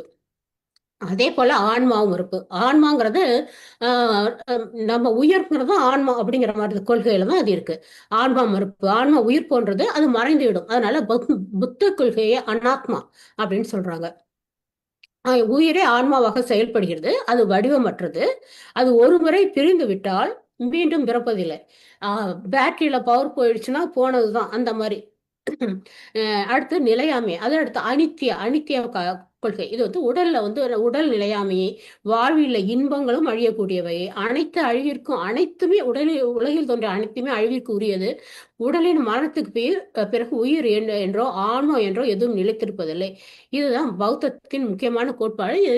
இந்திய துணைக்கண்டத்தில் இருக்கிற எல்லா மற்ற மதங்களை விடவும் இதுல வந்து முற்று தனித்துவமான கொள்கை கொண்டது பௌத்தம். அதனாலதான் அதை துரத்தி விட்டாங்க. அடுத்து இந்த ஆன்மா கோட்பாடு வைதீகம் கூறும் இந்த ஆன்மா விளக்கம் வைதீகம் கூறும் ஆன்மா விளக்கத்திலிருந்து முற்றிலும் வேறுபட்டது. இது வந்து இந்த ஆன்மா வந்து நான் இந்த பணி செய்யறேன், அந்த பணி செய்யறேன், ஈகை செய்யறேன், எனக்கு சொர்க்கத்துல இடம் கிடைக்கும், இந்த வேற இடத்துல சொர்க்கத்துக்கு போகணும், வீடு பேர் அடையணும், அந்த மாதிரிக்கெல்லாம் செய்யற கொள்கை கிடையாது. இது வந்து உதவணும், அப்படிதான். அதுக்கு பத்தி அது ஒண்ணுதான் கொள்கை. அது பலன் எதிர்பார்த்து செய்யாம தன்னலம் இல்லாம உதவுறது. இது வந்து இது ஆன்மீக இந்த வகையில இது ஆன்மா வந்து கோட்பாடு வைதிகம் கூறும் ஆன்மா விளக்கத்துல இருந்து இது வேறுபட்டது. அப்படின்னா ஊழ்வினைச்சங்களை முற்பிறப்பு மறுபிறப்புலாம் சொல்றது என்னன்னா, இது வந்து ஆன்மா இல்ல, ஒரு பிறவியில செஞ்ச நம்ம வினை பயன் ஊழ்வினை அந்த இது வந்து அது அடுத்ததுக்கு தொடரும். இந்த ஊழ்வினையை தொடரக்கூடாது அப்படிங்கிறது தான் அந்த பிறவி கடல் வேண்டாம் அப்படிங்கிறதுக்காக தான் அந்த எதையும் ஐம்புலன்களையும் அடுத்து பற்று இல்லாம செயல்பட்டு நல்லதே செஞ்சா அவங்களுக்கு வந்து அந்த மறுபிறவி இல்லை அப்படிங்கறத நிர்வாணம் அப்படிங்கறத சொல்றாங்க. அந்த இதுக்காக தான் நம்ம மணிமேகலைக்கு இந்த இது ரொம்ப பிடிச்சு அவங்க வந்து செய்யறாங்க. ஏன்னா நீங்க எடுத்து பாத்தீங்கன்னா அந்த காலத்துல ஒரு கணிகையார் குல பொண்ணா இருந்தாக்க அவங்களுக்கு என்ன எதிர்காலம்லாம் இருந்திருக்கும். இந்த மாதிரி எந்த இருந்தாலும் வாழ்க்கை வந்து நல்லாவே அமைஞ்சிருக்காது. என்ன இருந்தாலும் பேரே இருக்காது. எது சொன்னாலும் கேவலமான நிலையில தான் வச்சுட்டு போறாங்க. இதுதான் இந்த பிறை வேணாம்னா மாதையும் முடி பண்ணி அவங்க பொண்ணை செய்ய வேண்டாங்கிறாங்க. மணிமேகலையும் அதனாலே துறவரம் மேற்கொண்டுட்டாங்க. அடுத்து ஊழ்வினை சங்கிலிங்கிறது வினைப்பயன். மறுபிறப்பு என்பது ஒரு செயலுக்கும் அதன் விளைவுக்குமான கர்ம வினைகளின் தொடர்ச்சி. இந்த பிறவி ஒழிப்பு நிர்வாணம்ங்கிறது உலக பற்றுகளிலிருந்து முழுமையாக விடுதலை அடைவது, ஐம்புலங்களையும் அடக்கி துறவு மேற்கொள்வது. துறவுங்கிறது இது வந்து மெய்ஞானம் தேடும் பாதை இது இது பிறவி துன்பத்திலிருந்து விடுதலை கொடுக்கிறது. பௌத்த மெய்யியல் மரபு என்பது புத்தர் போதித்தது. என்னன்னா பௌத்தம் கூறும் வாழ்வின் கொள்கை மரபு என்பது மனித ஒழுக்கம் தனி மனித ஒழுக்கத்துக்கு தான் பௌத்தத்துல ரொம்ப முக்கியம். அது புத்தர் கூறிய மும்மணிகள் வந்து புத்தம், தம்மம், சங்கம், இது மூலம் சரணடைஞ்சா அவங்க வந்து பௌத்த கொள்கையை ஏற்றுக்கலாம் அப்படிங்கிறது. அதுல 4 உண்மைகள். இந்த அடுத்து 4 உண்மைகள். இந்த 4 உண்மைகள்னா துக்கம்னு ஒண்ணு இருக்குது, வாழ்க்கையிலே துன்பமயமானதுன்னு புரிஞ்சுக்கிறது, அப்புறம் அந்த துன்பத்திற்கு காரணம் என்ன அப்படின்னு பாக்குறது, அப்புறம் துன்பத்திலிருந்து விட முடியும் அப்படின்னு புரிஞ்சு அதற்கான வழியை தருது 4. இந்த 4 கொள்கைகள்னா 4 உண்மைகள், பௌத்தத்தின் 4 உண்மைகள். இது அதுக்கடுத்து ஐவகை ஒழுக்கங்கள். இந்த ஐவகை ஒழுக்கங்கள் நம்ம சின்ன வயசுல பள்ளிக்கூடத்துல படிச்சிருப்போம். பௌத்த பஞ்சசீல கொள்கைகள் அப்படின்னு. இத ஐவகை ஒழுக்கம் என்னன்னா கொல்லாமை, திருடாமை, தவறான காமமின்மை, பொய் சொல்லாமை, கள்ளுண்ணாமை, போதைப் பொருள் எடுக்காம இருக்குது. இதெல்லாம் வந்து தவறான வழிக்கு மனிதர்கள் கொண்டு போறதுனால இந்த 5 கொள்கைகளையும் கடைபிடிக்கணுங்கிறது பௌத்தத்தோட கொள்கை. எண்பழி பாதை அப்படின்ட்டு அந்த துக்கத்துல இருந்து எப்படி விடுபடலாம் அப்படிங்கிறதுக்கு இந்த நற்செயல் நல்ல இந்த மாதிரி ஒரு 8 இருக்கு. இதெல்லாம் வந்து பௌத்த தர்ம சக்கரத்திலையும் 8 ஆரம் இருக்கும். இதை குறிப்பிடுறதுதான் அது மாதிரி 12 நிலைகள், சார்பு நிலைகள் 12. இதை வந்து துவாதச நிதானம் அப்படின்னு சொல்றாங்க பௌத்தத்துல. இது வடக்கிலிருந்து வந்த சமயம் அப்படிங்கிறதுனால நிறைய சொல்றதெல்லாம் வடமொழி இதோட இருக்கும், பேரோட இருக்கும். இந்த 12 சார்பு நிலைங்கிறது இதுல வந்து முக்கியமானது அறியாமை. எல்லா துன்பத்துக்கும் எதையுமே இருக்காம அறியாமை அல்லது பேதமை. இது வந்து அவிஜய அப்படிங்கிறாங்க. அதுல அதை வந்து அதை நீக்கிறது இந்த 12ல ரொம்ப முக்கியமானது. அந்த 12 இருக்கும் அறியாமை தொடர்ந்து. அந்த அறியாமை தான் எல்லா துன்பத்துக்கும் காரணம். அதை வந்து அதுதான் ஆசையை வந்து தூண்டுது. அந்த ஆசையை எப்படி கட்டுப்படுத்தணும்னு தெரியாம நம்ம அதையும் பள்ளிக்கூடத்துல படிச்சிருக்கோம். ஆசைதான் பௌத்தம் சொல்லுது, ஆசைதான் அழிவிற்கு காரணம் அப்படிங்கிற மாதிரி. இந்த பௌத்தம் சொல்ற மரபு வழி அறம் வந்து எப்பயுமே என்ன சொல்றது, மனிதனை மையமாக கொண்டு இருக்கிறது தான் நம்ம அறம் அப்படின்னு சொல்லி நம்ம பெருசா பார்த்திருப்போம். ஆனா பௌத்த பேரறம் என்ன சொல்றதுன்னா, அஹ், மனிதர்கள் மட்டும் கிடையாது, எல்லா உயிரும் பல்லுயிர் ஓம்பும் தன்மையுடையது. அதனாலதான் நம்ம அசோகர் எல்லாம் வந்து இருக்கிறப்ப விலங்குகளுக்கும் உதவி செய்யறதுக்கெல்லாம் தான் அவங்க எல்லா ஏற்பாடும் செஞ்சிருப்பாங்க. இது வந்து பௌத்த பேரறம் வந்து மனித உயிர் அப்படின்னு கிடையாது, எல்லா உயிருக்கும் உதவுறது. அதனாலதான் கொல்லாமைங்கிறது ரொம்ப முக்கியமானது. பிறருக்காக வாழ்தல் எனும் சமூக பொறுப்புணர்வை மையமாக கொண்டது பௌத்தம். அது அத்துடன் அதோட அந்த நம்ம பெற்றுக்கொண்ட அறிவினால அடுத்த ஒரு துன்பத்தை துன்பம் நீக்குது முதன்மையான நோக்கம். அதுதான் அது அது துன்பம் நீக்கிறது தான் முதன்மையான நோக்கம். தனக்காக தன்னலத்தோட வீடு பேர் வேணும் அப்படிங்கறதெல்லாம் கிடையாது, அடுத்தவங்களுக்கு உதவணும். இந்த அன்பு இரக்கம் அருள், அதாவது மைத்திரி, தன்னியல்பாங்கிறது தன்னியல்பான வெளிப்பாடு அப்படின்ட்டு பௌத்தம் சொல்லுது. இது வந்து படிச்சுட்டு இருக்கப்ப எனக்கு வந்து இந்த ஒரு ஔவையார் பாடல் ஒண்ணு நினைவு வந்தது. சித்திரமும் கைப்பழக்கம் செந்தமிழும் நாப்பழக்கம் வைத்ததொரு கல்வி மனப்பழக்கம் நித்தன் நடையும் நடைப்பழக்கம் அதன் சொல்லிட்டு நட்பும் தயையும் கொடையும் பிறவி குணம் அப்படின்னு ஔவையை சொல்லுவாங்க. அது இந்த பௌத்த கருத்துல இருக்குங்கிறது இதை படிச்சோடதான் எனக்கு நினைவு வந்தது. அந்த அன்பு இரக்கம் அருள் இதெல்லாம் வந்து தன்னியல்பான வெளிப்பாடு. இதெல்லாம் வந்து எல்லாத்தையும் போல கத்துக்க முடியாது. அவங்களாம் மனிதர்களுக்கு இயல்பா இருக்காங்க, அவங்க ரொம்ப நல்லவங்களா இருப்பாங்க, எல்லாருக்கும் உதவுவாங்க, கருணையோட இருப்புவாங்க, உதவி செய்து கொடையெல்லாம் வழங்குவாங்க அப்படிங்கிறது பௌத்தத்தோட இது. இந்த நிலையாமை உணர்ந்த மணிமேகலின் ஆன்மீக தேடல் முடிவுல உலகப்பற்று நீக்கி துறவு மேற்கொண்டு தன்னலத்திலிருந்து விடுபட்டு பிறருக்காக பசிப்பினி நீக்கும் அருள் பணிக்கு தன்னை அர்ப்பணிக்கும் ஒரு அருள் உள்ளம் கொண்டவளாக மணிமேகலையை மாற்றுது. பொருளுள்ள வாழ்க்கை என்பது தன்னலமற்ற தொண்டில் உயிர்களிடம் பாகுபாடு காட்டாத அருள் உள்ளத்தில் மெய்ப்பொருள் உணர்வது இருக்கிறது. அது தன்னலம் இல்லாம மெய்ப்பொருளுக்கு வந்து உலகம் நிலையற்றது, எல்லாருக்கும் உதவுது. இதுதான் பௌத்தம். இந்த இப்ப வந்து இந்த பௌத்தத்துல அறிவியல பௌத்த மெய்யியல் பார்த்தாச்சு. அடுத்து குறியீடுகள்ல பௌத்தத்தின் குறியீடுல வந்து மணிமேகலை பௌத்தத்தின் குறியீடு தான். ஏன்னா பௌத்த கொள்கை எல்லாம் வெளிப்படுத்துறதுனால மணிமேகலைங்கிறவங்க பௌத்தத்தின் குறியீடு. அடுத்து வருது ஆகுத்திரன். இந்த ஆகுத்திரன் வந்து குறியீடு வந்து அந்த உயிர் பலி வேள்வி செஞ்சு உயிர் பலி எல்லாம் கொடுக்குறாங்கல்ல, அந்த உயிர் பலி சடங்குகளை மறுக்கிறதுக்கும் சாதி பேதமின்மை கொள்கை அப்படிங்கிறதுக்கும் அவர் வந்து ஒரு குறியீடு. ஏன்னா வந்து அவரை வந்து யாரு பிறவி யாரு தெரியாதுட்டு நமக்கு சொல்றாங்க கதையெல்லாம், இந்த மாதிரி அவங்க அம்மா காசில இருந்தாங்க அப்படி இப்படிலாம். ஆனா அவங்க யாரும் அனாதை குழந்தையா தானே எடுத்து வளர்த்தனே அவருக்கு மதிப்பு இல்லாம இருக்கு ஊர்ல. அதனால அந்த மாதிரி பிறவியால எல்லாரும் சமந்தான் அப்படிங்கிற மாதிரி இருக்கிறதுக்காக, அந்த கொள்கையை சொல்றதுக்காக உயிரை கொல்லாம இருக்கிறதுக்கும் அனைவரும் சமம் இப்படி இருக்கிறதுக்காக இந்த இதுக்கோட குறியீடு ஆபுத்திரன். அடுத்து அமுத சுரபி, அதுவும் ஒரு குறியீடு. அருள் ஈகை பசிப்பினி என்ன தீர்க்கும் மாமருந்துங்கிறது இந்த அந்த மாதிரி ஈகையால கொடுக்கிற உதவி. உண்டி கொடுத்தோர் உயிர் கொடுத்தாரு. இது வந்து இதனால அமுத சுரபி வந்து அது வந்து இந்த மாதிரி பசிப்பினி நீக்குவதற்கு ஒரு குறியீடு. அடுத்து சக்கரவாள கோட்டம். இங்கு வந்து இந்த கந்திர்பாவையோட உதவியோட தான் இந்த இடத்துல சக்கரவாள கோட்டம்ங்கிறது அந்த சுடுகாடு மாதிரி இருக்கிற இடத்துல இருந்து உலகம் நிலையற்றது அப்படிங்கறத மணிமேகலை புரிஞ்சுக்கிறாங்கன்னு கொண்டு வரதுக்கு காமிக்கிறதுக்கு சக்கரவாள கோட்டம் நிலையாமையை சொல்றதுக்கு ஒரு குறியீடு. அடுத்து தாமரை வந்து பௌத்தத்துல ஏன் தாமரை முக்கியம் அப்படின்னா, தாமரை வந்து சேற்றில் மலர்ந்து சூரிய ஒளி கண்டு மலருது.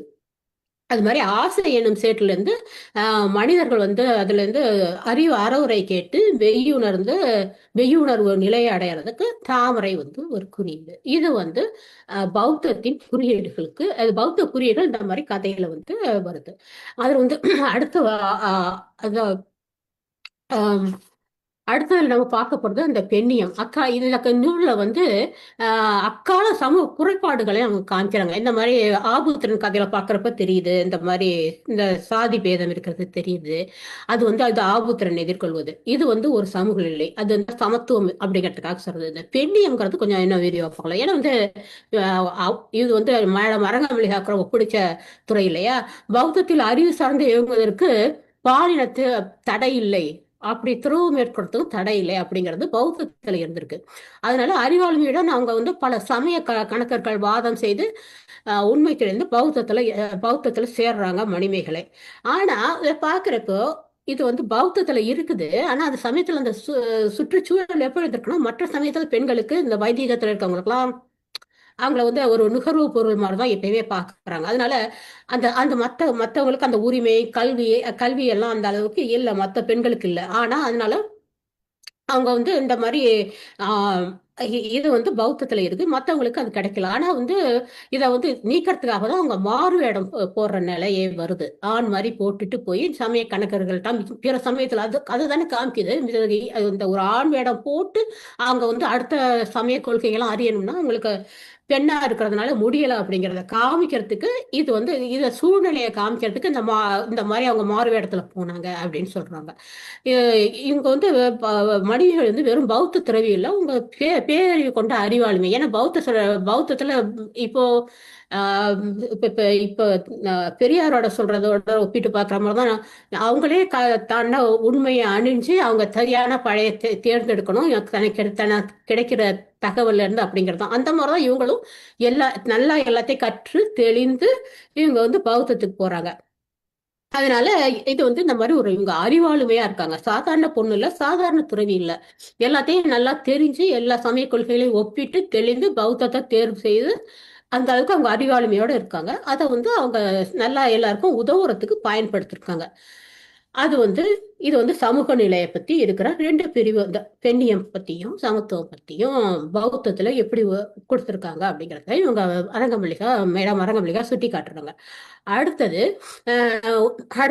இதுக்கெல்லாம் வந்து அந்த சூழ்நிலை எப்படி இருக்கும் அந்த காலத்துல, பௌத்தம் அந்த மணிமேகலை எழுதப்பட்ட காலத்துல அப்படிங்கிறதுக்கும், தமிழ்நாட்டுல அப்போ வந்து பௌத்தம் எப்படி இருந்தது அப்படிங்கிறதுக்கு சொல்றதுக்காகவும் இது வந்து இலக்கியத்தை வரலாற்று சான்றெல்லாம் கொடுக்குறாங்க. ஒரு இலக்கியத்தை முழுமையாக புரிந்து கொள்ள அது இயற்றப்பட்ட காலத்தின் வரலாற்று பின்னணியை, குறிப்பாக ஒரு காலத்தில் அந்த காலத்தில் பௌத்தம் செழித்தோங்கி இருந்த தமிழ்நாடு குறித்தும் நம்ம அறிந்து கொள்ள வேண்டும்னு அவங்க வந்து சொல்றாங்க. வரலாற்று சான்றுகள் அப்படின்னு சொன்னா இலக்கியத்துல இருந்தும் தொல்லியல் இருந்து கொடுக்குறாங்க. அந்த இலக்கியத்துல வந்து அவங்க வந்து நமக்கு நமக்கு தமிழிலே மணிமேகலையே காமிக்கிறது இல்ல, பூம்புகார், நாகப்பட்டினம், காஞ்சி அதெல்லாம் நல்ல பௌத்த தலம் இலக்கிய சான்றல்ல கிடைக்கிறது.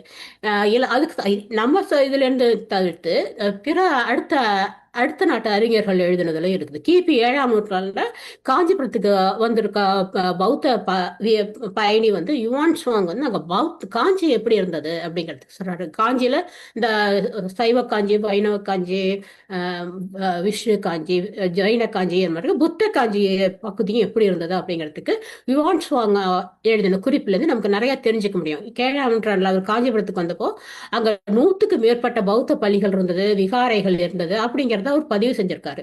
அது மட்டும் இல்லாம அங்க அசோகரால கட்டப்பட்ட ஒரு பௌத்த ஊரடி ஸ்தூபியனோ இருந்தது அப்படிங்கிறது அவர் இந்த யுவான் சுவாங் குறிப்பிடுறாரு. அத்தோட காஞ்சியை ஆண்ட இளங்கிள்ளி வளவன் அப்படிங்கிறது சோழ மன்னர் காலத்துல இருந்த மணிமேகலைக்கு அந்த பௌத்த கட்டிடங்களை கொடுத்ததாக அதையும் யுவான் சுவாங் எழுதியிருக்காரு.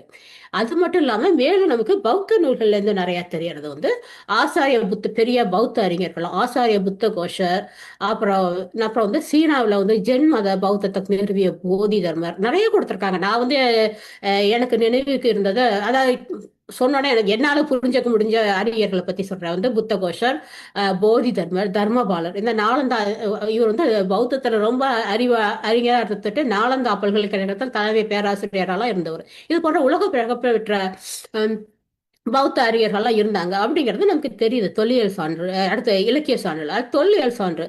இப்ப கூட வந்து ஏகாம்பரநாதர், கச்சபேஸ்வரர், காமாட்சி அம்மன் கோயில்லாம் வந்து புத்தர் சிலைகளோட எச்சங்கள் வந்து இருக்குங்கிறத இப்ப நம்ம காஞ்சியில புத்த எச்சங்கள் இருக்கிறத இந்த இலக்கியத்துல மணிமேகலையில் சொன்ன மாதிரி இருக்கிறத நம்ம பார்க்க முடியுது. இது வந்து அடுத்த இது வந்து இந்த வரலாற்று சான்றுகளுக்கு பௌத்தம் இதற்கு சான்றாக இலக்கியம் தொல்லியல் மூலம் நம்ம அறிஞ்சுக்கிறது. இதுல வந்து இன்னொன்னு அவங்க சொல்றது மடைமாற்றப்பட்டது. இப்படி நம்ம பண்பாட்டுல நம்மளோட இருக்கிற பல சமயங்களுக்கு போயிட்ட பல கொள்கைகள் எல்லாம் வந்து பௌத்தத்துல இருந்து அவங்க வந்து எடுத்துட்டாங்க அப்படிங்கிறத சொல்றதா இந்த மடைமாற்றப்பட்டவைங்கிறது. இதுவும் வந்து வரிசையா நூல்ல பல இடத்துல வருது. இதெல்லாம் நான் கிட்டத்தட்ட தொகுத்து இப்படி ஒரு மாதிரி தமிழ்நாட்டில் மறைக்கப்பட்ட பௌத்த வரலாற்றை வெளிக்கொண்டு வருவதோடு பௌத்த குறியீடும் வழிபாட்டு முறைகளும் பிற சமயங்களில் எவ்வாறு உள்வாங்கப்பட்டன என்பதையும் தகுந்த சான்றுகளோட கொடுக்குறாங்க நம்ம அரங்கமலியா. ஆஹ் மனிதர்களின் பாத பீடிகையை வணங்குகிறாள் அப்படின்ட்டு வந்து இலக்கியத்துல வருது. பூம்புகார்ல அது மாதிரி பாத பீடிகை முன்னோர் பௌத்த பாதத்தை வழிபடுறது அப்படிங்கிறது பாத வழிபாடு அப்படிங்கிறது பௌத்தம். அது அந்த இது வந்து எப்படின்னா இது வந்து நடிகள் வழிபாட்டோட நீட்சி அப்படிங்கிறாங்க. எப்படி நம்ம முன்னோர்களை பண்டைய தமிழகத்துல போர்ல எல்லாம் பிறருக்காக உயிர் இழந்தவங்களெல்லாம் நம்ம நடுக்கல் வச்சு வழிபடுற முன்னோர் வழிபாட்டு முறை இருந்தது. அதோட நீட்சி தான் வந்து இந்த அதே மாதிரி பௌத்த பாதத்தை வழங்குறது அதோட நீட்சி அப்படின்னு சொல்றாங்க.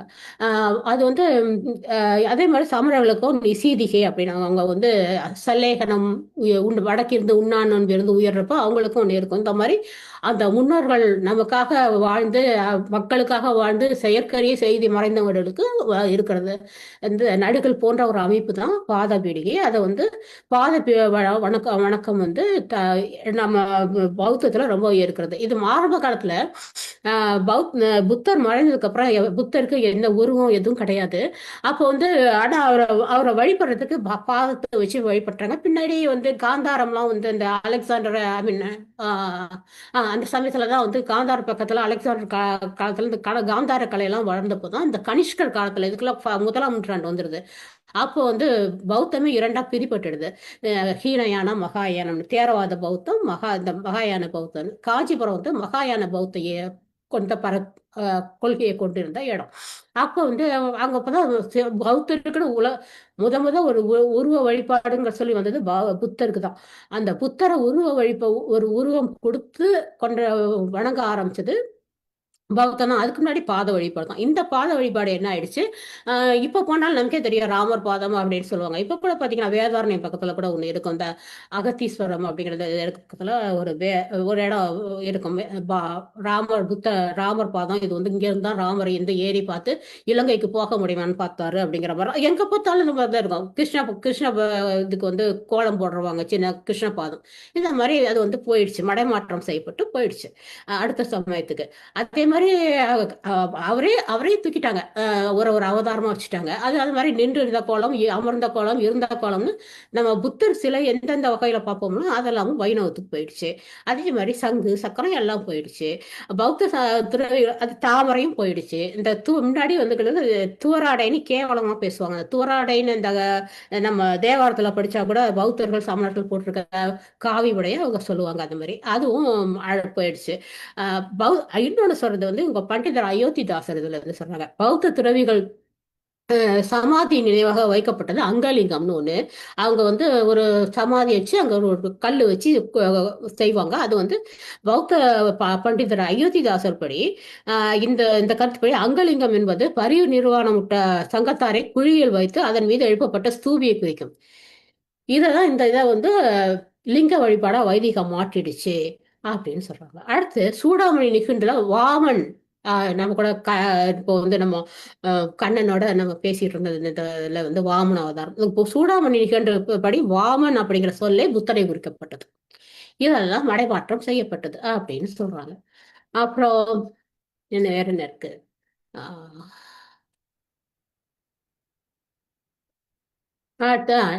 அடுத்து இந்த நவீனத்தின் சவால்கள் அப்படின்னு சொல்றப்போ இவங்க முற்போக்கு மனிதநேய இவங்க வந்து அரங்கமளிகா ஒப்பிடுறாங்க பௌத்தத்தோட கொள்கையெல்லாம் வந்து இக்காலத்துல எப்படி இருக்கணும் அப்படிங்கிறாங்க.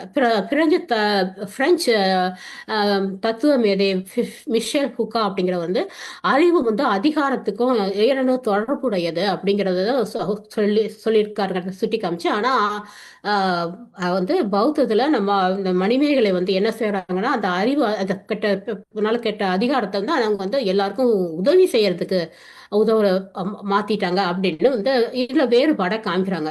அது அறிவும் அதிகாரம் பிரிக்க முடியாதவைன்னு அவர் சொன்னது. ஆனா மணிமேகலை தனது அறிவை ஆதிக்கத்திற்கான கருவியாக பயன்படுத்தாமல் சமூகத்தை தீர்க்கும் கருணையின் வடிவமாக மாற்றுகிறாள் அப்படின்னு சொல்றாங்க. அடுத்து பிரெஞ்சு தத்துவ இன்னொருத்தர் இமானுவல் லெவினாஸ் அப்படிங்கிறது பிறருக்காக வாழ்வது, அது இந்த கொள்கை வந்து பௌத்தத்துல இருக்கு அப்படின்னு சொல்றாங்க.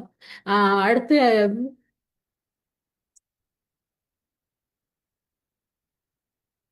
இது ரொம்ப முக்கியமானது. இதெல்லாம் மடைமாற்றப்பட்டவை நவீன ஆசிரியர் கருத்து, இந்த பகுதி தான் எனக்கு ரொம்ப பிடிச்சது. நவீனத்துல வந்து அவங்க சொல்றது இங்க ஓகே, இதுதான் நூலோட சாரம். பழமையான பழமையான காப்பியம் இன்றைய சமூகத்திற்கு என்ன சொல்கிறது? பல நூறு ஆண்டுகளுக்கு முன்பு பெண்ணியம், சமூக நீதி மற்றும் தத்துவம் சார்ந்து மிக நவீனமான கருத்துக்களை முன்வைத்த ஒரு புரட்சிகரமான காப்பியம் மணிமேகலை அப்படின்னு அரங்கமளிகா நல்லா ஆய்வு செய்து இப்படி வந்து அந்த காலத்திலேருந்து அப்பவே வந்து நல்ல முற்போக்கான கொள்கையை கொண்டிருந்திருக்குது அப்படிங்கிறத முடிவு பண்றாங்க. அடுத்தது பௌத்தத்தின் மறைக்கப்பட்ட வரலாற்றை இந்த மாதிரி ஆய்வு செய்து வெளிக்கொணரும்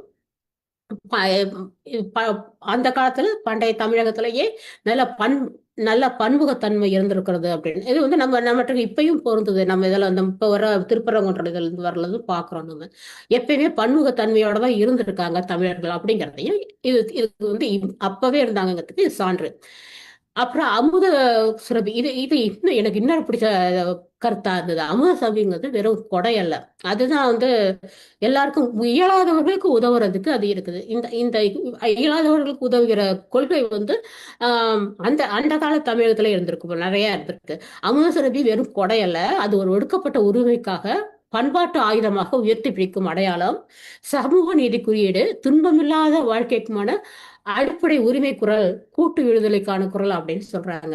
உரிமை அந்த இது வந்து ஒருத்தவங்களுக்கு உதவுறது வந்து ஒரு ஒரு பிச்சை போடுற மாதிரி அப்படியெல்லாம் கிடையாது. அது இயலாதவர்களுக்கு, அவங்க ஒடுக்கப்பட்டவர்களுக்கு அவங்களோட உரிமையை கண்ணியமாக வாழ்றதுக்கு நம்ம கொடுக்குற அவங்களோட அடிப்படை உரிமையை நம்ம ஏற்றுக்கொண்டு அவங்களுக்கு உதவுறது. அடிப்படை உரிமை, அவங்க எல்லாரும் கண்ணியமா வாழணும்னு, இயலாதவர்களும் அந்த மாதிரி வாழணும். அதனால அவங்களுக்கு உதவி செய்யறது வந்து வந்து ஒரு பிச்சை கிடையாது. அது வந்து அவங்களுக்கு நம்ம அவங்க உரிமையை மதிச்சு செய்யற உதவி அப்படிங்கிறது.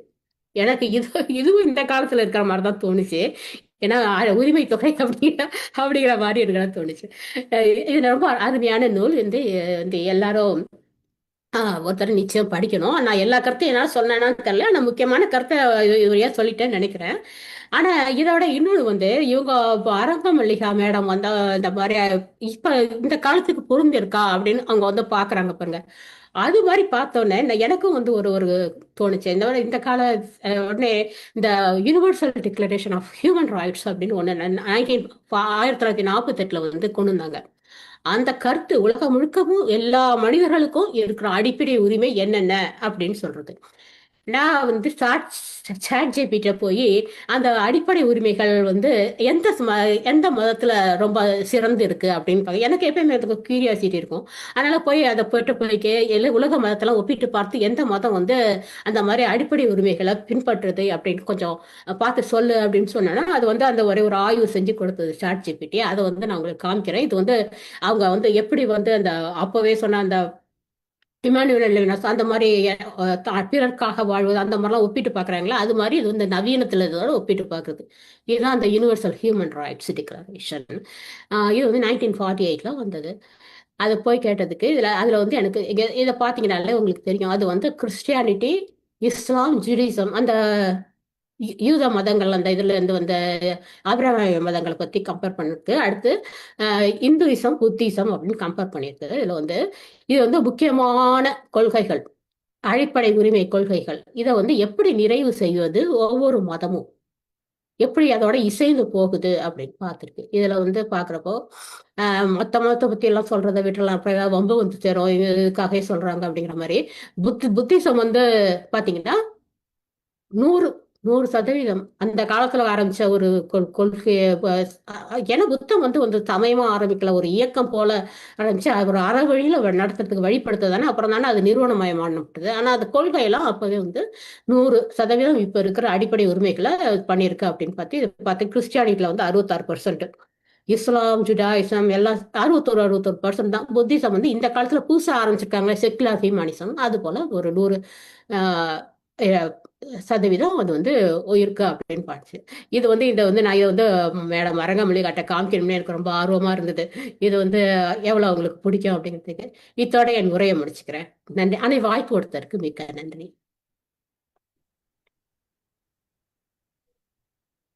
மிக்க நன்றி மேம். நூலை முழுமையாக வாசித்தது மட்டும் இல்லாமல் நாங்களும் வாசிக்க வேண்டும், தேடுங்கள் அப்படின்ற மட்டும் இல்லாம முக்கியமானா சான்றுகள் இல்லாமல் நான் இல்லை அப்படின்ற மாதிரி எதுனாலும் எவிடன்ஸ் அதை கொடுத்து எங்களை இன்னும் வாசிங்க மற்றதையும் சொன்னதுக்காக ஊக்கப்படுத்த மிக்க நன்றி மேம். இப்ப நன்றி திரைமணி. பங்கேற்பாளர்கள் அரங்கமல்லிகா மேம் வந்து தனிப்பட்டு கருத்து வழங்க இயலாதனால அவங்க முடிஞ்சா பேசட்டும், இல்லைன்னா பங்கேற்பாளர்கள் உங்கள் கருத்துக்களை வழங்கலாம். நூல் குறித்து, சமயம் குறித்த கருத்துக்களை வழங்கலாம். நான் தேமலுமும் எனக்கு ஒரே ஒரு வினா, இது வினா அப்படின்னு சொல்ல முடியாது, ஒரு கருத்து பகிர்வு அப்படின்னு வேணா எடுத்துக்கலாம். இந்த இடத்துல என்ன, கடவுள் மறுப்பு உள்ள சமயம் பௌத்த சமயம், அது நமக்கு எல்லாருக்குமே தெரியும். ஆனா இன்றைக்கு அந்த பௌத்தத்துல தோற்றுவித்த புத்தரையே சிலைக்கும் வழிபாடுக்கும் தானே முதன்மை கொடுக்கறதா நான் பாக்குற மாதிரி இருக்கே. அதை பற்றி உங்களுடைய கருத்து என்னன்னு தெரிஞ்சுக்கலாம்னு நினைக்கிறேன். அது ஒவ்வொருத்தரும் வணங்குறது ஒவ்வொரு முறையில இருக்கும். சில பேருக்கு அந்த ஒரு உருவம்லாம் இருக்கணும் அப்படின்னு சொல்லி தானே அது அது எந்த கட்சியா இருந்தாலும் சரி, எந்த சமயமா இருந்தாலும் சரி, ஆரம்பத்துல இருந்த மாதிரியே அவங்க கொள்கையில எந்த இதுல உருவாக்குனாங்களோ அது இருக்கிறது இல்ல. உலகத்துல இருக்க எல்லா சமயம் பார்த்தாலுமே ஆரம்பத்துல இருந்ததுல இருந்து ஒவ்வொன்றும் பல பல துண்டா தான் பிரிஞ்சு போயிருக்கு. இவங்களும் அதே மாதிரி பௌத்தத்திலையும் உருவ வழிபாடு அந்த மாதிரி வந்து சேர்ந்துட்டாங்க. அதுக்கப்புறம் வந்து எப்பயுமே என்னை பொறுத்தவரைக்கும் நிறுவனமயமாக்கினா எல்லாம் கெட்டு போயிடும். அது அது இந்த மாதிரி அவங்களுக்கு அப்போ வந்து நம்ம என்ன பண்றதுன்னா, எல்லா வகையிலும் நிறுவனமயமான எல்லாரோடையும் தன்னை தன்னை வந்து தங்களோட இணைத்துக்கணுங்கிறப்ப அவங்க நிறைய விட்டு கொடுக்க வேண்டிய சூழ்நிலை வருது. அந்த அதான் இயக்கம் வந்து கட்சியா மாறினா எப்படி கொள்கையை கைய விடுறாங்களோ நிறைய, அது மாதிரி இது மாதிரி நிறைய வந்து எல்லாத்தையும் எல்லாருக்கும் எப்படியோ ஒரு நல்ல செய்தியை சொல்லணுங்கிறப்ப பல கொள்கையை பல நம்பிக்கை உள்ளவங்களையும் இணைச்சுக்கிறாங்க. அப்படி இருக்கப்பதான் நிறைய வந்து நான் இன்னொன்னு சொல்ல மறந்துட்டேன் பாருங்க, அந்த சிறு தெய்வம் இந்த புத்தகத்துல சொல்றதெல்லாம் இந்த மாதிரி மக்களுக்கு உதவுனவங்க, இந்த மாதிரி மணிமேகலை மாதிரி மக்களுக்கு உதவுனவங்கள தான் சிறு பெண் தெய்வங்களா நம்மளோட இதுல இருக்காங்க அப்படிங்கிறதையும் சொல்லியிருக்காங்க. எப்படி அது பெண் தெய்வங்கள்லாம் வந்து உள்வாங்கப்பட்டு எப்படி வந்து பௌத்தத்துல தெய்வங்களா இருக்காங்க, இந்த மாதிரி பௌத்தத்துக்கு உதவி செஞ்சவங்க அந்த மாதிரிதான் பல பேரை உள்வாங்கி அதை வந்து சில பேரை அவங்க வணங்குற விரும்புறபடி வணங்கிட்டு போட்டோம் அப்படின்ட்டு சொல்லி கொள்கையை பின்பற்றினா வச்சிருப்பாங்கன்னு நினைக்கிறேன். ஏன்னா வந்து எனக்கு எந்த சமயமே அந்த அளவுக்கு தெரியாது. நான் படிச்சு பார்த்தப்ப சில இந்த புத்த சமயம் நல்லா இருக்கேன்னு தான் எனக்கும் தோணுது. அதனால கடவுள் இல்லைன்னு சொல்றதுல எனக்கு ரொம்ப பிடிச்சிருச்சு இந்த சமயம். அடுத்து நிறைய வந்து கொஞ்சம் என்னன்னா அந்த கதையை சொல்லியிருக்கிறதே பாருங்க.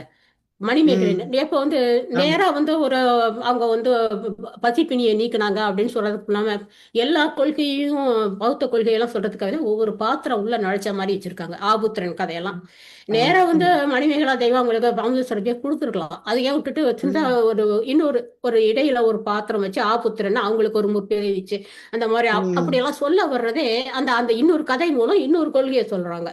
இந்த மாதிரிதான் ஒவ்வொன்றா சொல்ற மாதிரி இந்த மறுபிறவி அது இதுங்கிறதெல்லாம் அந்த அந்த கோட்பாடெல்லாம் இந்த மாதிரி புத்த கொள்கை பரப்புறதுக்கு ஒரு இதா கொண்டு வந்திருக்காங்க மாதிரி இந்த மாதிரி பூர்வ வழிபாடையும் ஒண்ணா வச்சிருப்பாங்க அப்படின்னு நான் நினைக்கிறேன். உண்மைதான். ஏன்னா நானே இலக்கியம் சார்ந்து நாங்க கதைகளை இன்னமும் சொல்லிக்கிட்டே இருக்கும் பார்த்தீங்களா, அதனாலதான் நானும் இதை யோசிச்சேன். இன்னமும் சில இடங்களுக்கு புத்த சமயத்துக்கு போறப்ப அவங்களுக்கு அந்த புத்தருடைய கொள்கைகள் அந்த அளவுக்கு நடைமுறை பயன்பாட்டுல இல்லாம அவர் வழிபடணும்ன்றதுல வந்து ரொம்ப சிரத்தை எடுத்து செய்யறாங்க. அது வந்து புத்த சமயம் வாழ்கின்றது அப்படின்றதே நம்மளால ஒரு பெரிய விஷயமா ஏத்துக்கக்கூடிய ஒரு சூழலாலதான் இந்த கேள்வியை நான் கேட்க வந்தேன். ஏன்னா இலக்கியத்துல கதைகளாகவே சொல்லிக்கிட்டு இருக்கோம், ஒரு குறியீட்டு பார்வையோட இருக்கு, கருத்துக்களின் வெளிப்பாடா இருக்குன்றத நான் இன்னைக்கு புரிஞ்சுக்க முடிச்சு. அதனால என்னன்னா, இப்ப புத்த சமயத்தை மீண்டும் அந்த புத்த சமயத்துல உள்ளவங்களாவது புரிஞ்சுக்கணும் அப்படின்னா இந்த நூலை வாசிக்கணும் அப்படின்றது என்னுடைய நோக்கம். ஏன்னா ஒரு எளிமையாவும் இருக்குது. நூல் வந்து ரொம்ப கடினமா நீ படிக்க முடியாது அப்படிலாம் எதுவுமே கிடையாது. நீ உட்காந்து அந்த கொள்கைகளை படிச்சுக்குங்க, தெரிஞ்சுக்கங்க, வாழ்க்கையில முன்னிலைப்படுத்துங்க அப்படின்ற கடந்து போற மாதிரிதான் அந்த நூல் இருக்கு. நான் ஏற்கனவே முழுமையா வாசித்து திருத்த வேற நான் செஞ்சேன். அதனால வந்து திருத்தினேன்னா என்ன அர்த்தம், மேம் நல்லா வச்சிருக்காங்க, நானும் வாசிச்சு பாக்குறதுக்குரிய வாய்ப்பு கிடைச்சதுனால என்னன்னா, எளிமையா இன்றைய சமுதாயம் வாசிச்சுட்டா மணிமேகலையோட அடிப்படை நோக்கங்களையும் அந்த சமயம் சார்ந்த கருத்துக்களையும் தெரிஞ்சுக்குவாங்கன்றது இருந்துச்சு. ரொம்ப ஆமா, நன்றிங்க. நல்லா தனித்தனி அத்தியாயமா போட்டு நல்லா ம். ஒவ்வொன்றுக்கும் விளக்கமா கொடுத்துருக்காங்க. நல்லா அது ஒப்பீட்டு அந்த பார்வையோடயும் சொல்லியிருக்காங்க. சான்றுகளோடையும் விளக்கியிருக்காங்க. அதுதான் இங்க ஆமா. முக்கியம். ஏதோ மணிமேகலைல இது இருக்கு அப்படின்னு மட்டும் மேம் கடந்து போல அரங்கமல்லிகா மேம். அதற்கு தேவையான சான்றுகள் எல்லாத்தையும் நிறைச்சு எங்கெங்க இருக்கோ எடுத்து, அதனால இன்றைய தலைமுறை பௌத்தத்த கொஞ்சம் புரிஞ்சுக்கணும். அதே நேரத்துல மணிமேகலைல என்ன நோக்கத்தோட எழுதப்பட்டிருக்குன்றதை புரிஞ்சுக்கணும்னா, வாங்குங்கள், வாசியுங்கள் தான் சொல்லணும்னு நெனைக்கிறேன். அதுல கொஞ்ச நேரத்துல ஆமா, நான் லிங்க்கை ஷேர் பண்ணிடுறேன். பண்ணிடுங்க. அவங்க வாங்கிட்டு. ஆ. ஆமா, நீங்க சொல்ற நன்றி மாதிரி மேம். இலக்கியமா வந்து ம். சும்மா வந்து கொள்கையே சொல்லிட்டு இருந்தா யாருக்கு எத்தனை பேருக்கு நினைவு இருக்க போகுது? என்ன யாரு பின்பற்ற போறாங்க? அதுக்கு ஒரு கதை மாதிரி ம். சொல்றப்போ சொல்றது அந்த ஊடகம் கொடுக்கிற இது வெளிச்சம் தானே நிறைய பேரை ஈர்க்குது. இப்ப வரலும் இந்த ஆமா. இன்னொன்னு இப்ப உள்ள என்ன அந்த ஸ்டூடண்ட்ஸ்க்கு வந்து கதையும் தெரியணுமா? 65ல அதான் வந்து இப்ப முக்கியமா சொல்றேன். பராசக்தின்னு போட்டோன்னு தானே எல்லாரும் ரொம்ப பேசுறாங்க அதை பத்தி. ஆமாமா. ம். அதாவது ஒரு கருத்த சொல்றதுக்கு கூட அந்த ஊடகத்த தான் நம்ம தேட வேண்டியதா இருக்குது. ஆ இப்ப கதைகள் எதுவுமே மணிமேகலைல இருக்கக்கூடிய எந்த கதைகளும் எங்க பிள்ளைகளுக்கு தெரியாது. மணிமேகலைன்ற பேரு தெரியுதுன்றது யாருக்கோ பேர் வச்சிருக்காங்க அது தெரியுதே ஒழிய, கருத்துக்களோ, கதைகளோ அது கேட்பாங்க. அப்படி கேட்பாங்க உட்கார்ந்து. பாடம் நடத்தினா கூட எவ்வளவு கேட்பாங்கன்னு தெரியாது. கதைகள அப்படி ஊன்றி கேட்டு ஒவ்வொரு பேரையும் குறிச்சு வச்சுக்கிறாங்க. இப்பதான் குறிக்கிறாங்க. அந்த அளவுக்கு அவங்களுக்கு போய் சேர முடியாத ஒரு பட்சத்துல, எல்லார் மூலமா போய் சேரணும்ன்றத நோக்கத்துல தான் தமிழ் மரபு அறக்கட்டளை இந்த நூலையும் வெளியிட்டிருக்காங்க. அரங்கமல்லிகாவுடைய நோக்கமும் இதுல நிறைவேறும்னு நெனைக்கிறேன். கட்டாயம் எல்லாருக்கும் போய் சேரும்ன்றதுக்கு. நன்றி மேம் உங்களுடைய கருத்துக்கு. நன்றி. பங்கேற்பாளர்கள் உங்களுடைய கருத்துக்களை வழங்கலாம்.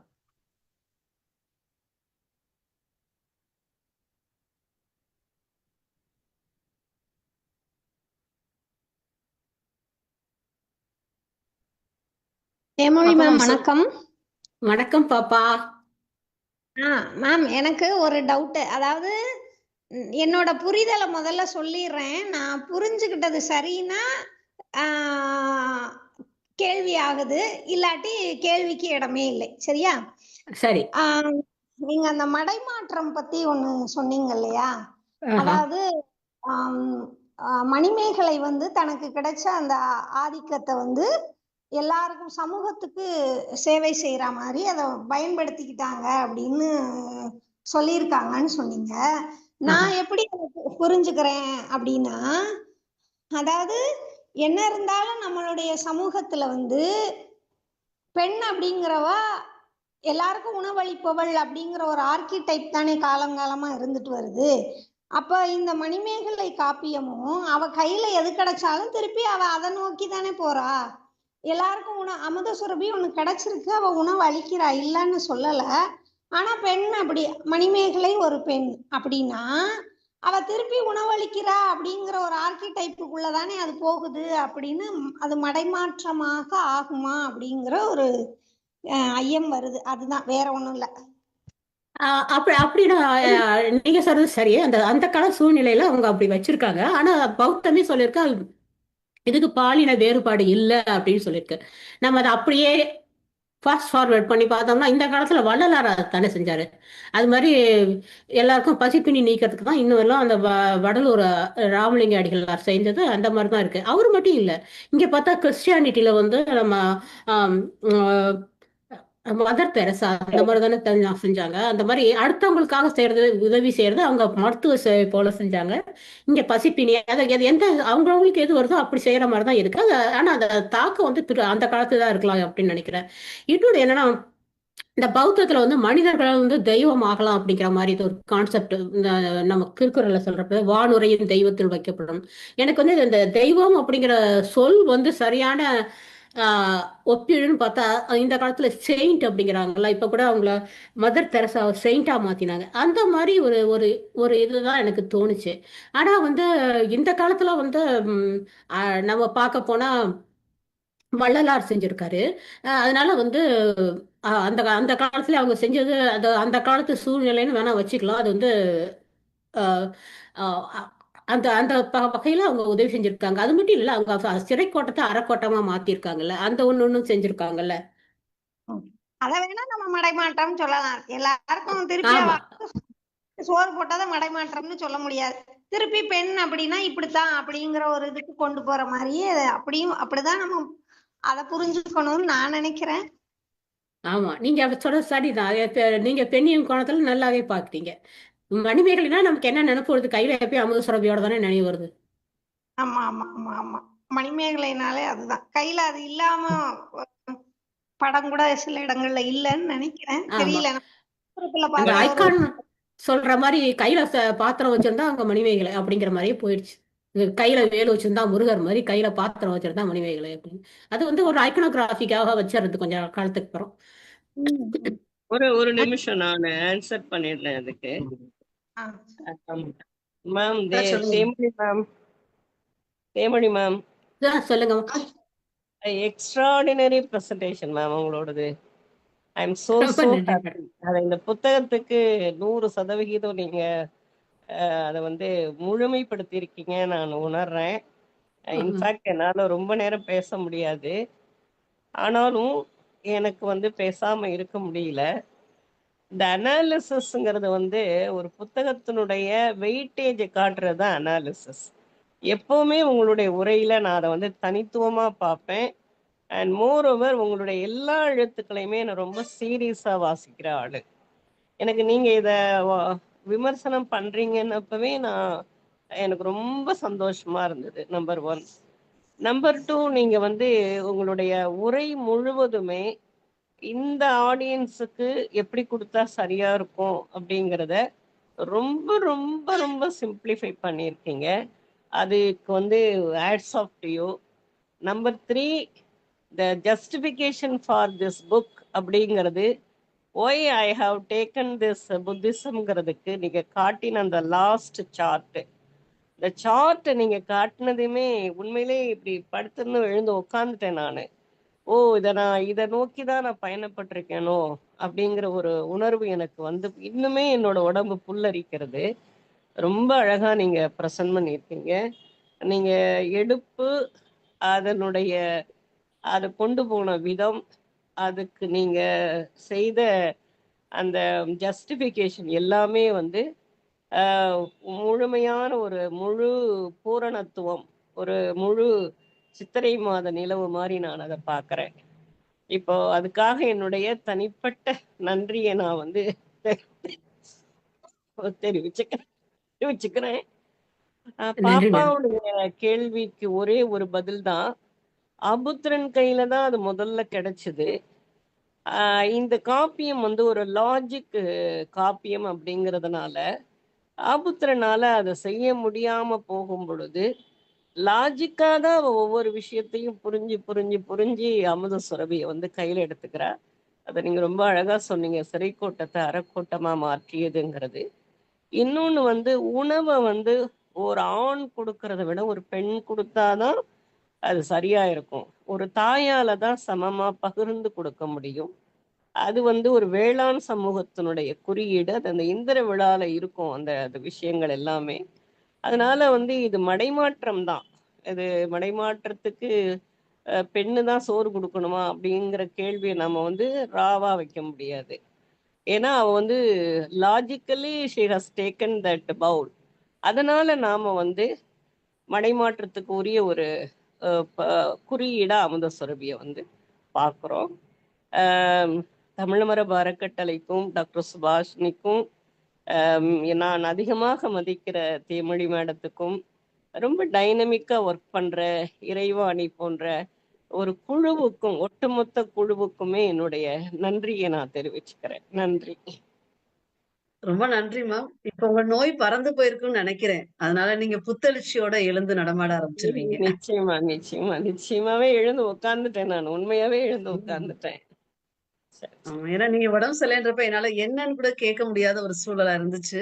ஆனாலும் இன்னைக்கு நீங்க தயங்குனீங்க. ஆனா உங்களுக்கு எழும்பி உட்கார வச்சுட்டாங்க என்ற செயல்படுத்திட்டாங்கன்னு நினைக்கிறேன். அதுல முனைவருக்கு முன்னாடி டாக்டர் அடுத்த தடவை ஆமா, போடலாம்னு அதுக்கு நினைக்கிறேன். ஆமா நாம வந்து அது தேமணி மேடத்துக்கு தான் அந்த நன்றியை நம்ம வந்து சொல்லணும். உங்களுக்கும் என்னுடைய தனிப்பட்ட நன்றி, குழுவுக்கும் நன்றி. நன்றி மேம், நன்றி. பாப்பா மேம் நன்றி. பங்கேற்பாளர் மற்றவங்களும் உங்களுடைய கருத்துல வழங்கலாம். பேராசிரியர் எனக்கு ஏ கிரேட் கொடுத்துட்டாங்க. எனக்கு ரொம்ப மகிழ்ச்சி. மத்தவங்க எல்லாம் A++ கொடுக்க போறாங்க மேம், பாருங்களேன் இப்ப. உமா சுவையா மேம், நீங்க சொல்லுங்க உங்க கருத்தை. இல்ல நீங்க சொன்ன மாதிரி தான், நான் இன்னும் மணிமேகலையே படிக்கல. சோ நான் வந்துட்டு பட் ஆனா இது மணிமேகலைய பத்தி ம், நாங்க ஒரு புக் ரீடிங் கிளப் வச்சிருக்கோம். சோ அதுலயும் வந்து தமிழ் படிச்சவங்க எம்ஏ பண்ணாங்க, ம், பிஹெச்டி பண்ணிட்டு இருந்த பிரியாங்கிறவங்க இத வச்சு ம், ஒரு நாங்க மணிமேகலை அப்படின்ட்டு. சோ நாங்க ஸ்கூல்ல படிக்கிற வரைக்கும் இருந்த தெரிஞ்ச விஷயங்கள் மட்டும்தான் எனக்கும் தெரிஞ்சிருந்தது. சோ அப்ப ம். வந்துட்டு டிஃப்ரெண்டா இந்த மாதிரி பௌத்தம் இது சார்ந்து போனது, அதுக்கப்புறம் அவங்க பண்ண புரட்சிகள் ஆர் சம்திங் வந்துட்டு ரொம்ப இன்ட்ரெஸ்டிங்கா இருந்தது. சோ நீங்க சொல்லும்போது நானுமே இந்த மணிமேகலையே ஃபர்ஸ்ட் படிக்கணும். அதுக்கப்புறமா இதுல அவங்க அந்த கம்பேரிசன் எல்லாம் நல்லா எக்ஸ்பிளைன் பண்ணியிருந்தாங்க. அந்த புக்குமே ரொம்ப இன்ட்ரெஸ்டிங்கா இருக்கும் போல இருக்கு. மேடமும் ரொம்ப அழகா எக்ஸ்பிளைன் பண்ணியிருந்தாங்க. சோ எனக்குமே சரி. இன்ட்ரெஸ்டா இருக்கு அந்த புக்கை படிக்கணும்ட்டு. நம்ம காமன் ஃபோக்ஸ்ல வாங்க லிங்க் போட்டிருக்கோம். நீங்க ஜெர்மன்ல இருக்கிறீங்க பாத்துக்கோங்க. எங்க முடியுமோ அப்ப வாங்கிக்கோங்க. கண்டிப்பாங்க. அதான் வாங்கி எல்லாரும் வாசிங்க. Yeah. ம். இன்னொன்னு சார் நீங்க சொல்லலாமா? கேரளாவிலிருந்து ஒரு குரல்.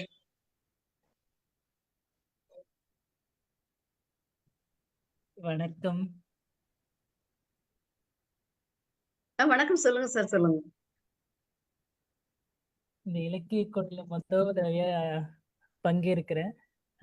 ம், இந்த நூல் மணிமேகலையின் பௌத்த பேரறம் இது ம். ரொம்ப நல்லா இருக்கு. அதுவும் முனைவர் அரங்கமலை எழுதியிருக்காங்க. கண்டிப்பா எனக்கு வாய்ப்பு கிடைக்கும்போது அதை படிப்பேன். அது அருமையா திறனாய்வு செய்து கொடுத்த தேன்மொழி அம்மாவுக்கு மிக்க நன்றி. ரொம்ப அழகா நன்றி. எளிமையா எங்களுக்கு புரியுற மாதிரி அதை சொல்லியிருக்காங்க. ரொம்ப நன்றி. நன்றி. நன்றி சார். ம். நீங்களும் காமன் ஃபோக்ஸ் அட்ரஸ் வந்து நான் இங்க லிங்க்ல போட்டிருக்கேன். குழுவுல இருந்தீங்கன்னா குழுவுலயும் பகிர்ந்திருக்கேன். நீங்க தாராளமா இணையத்தின் மூலமாக வாங்கலாம். ம். சுபாஷினி மேம், நீங்க ஏதாவது சொல்றீங்க?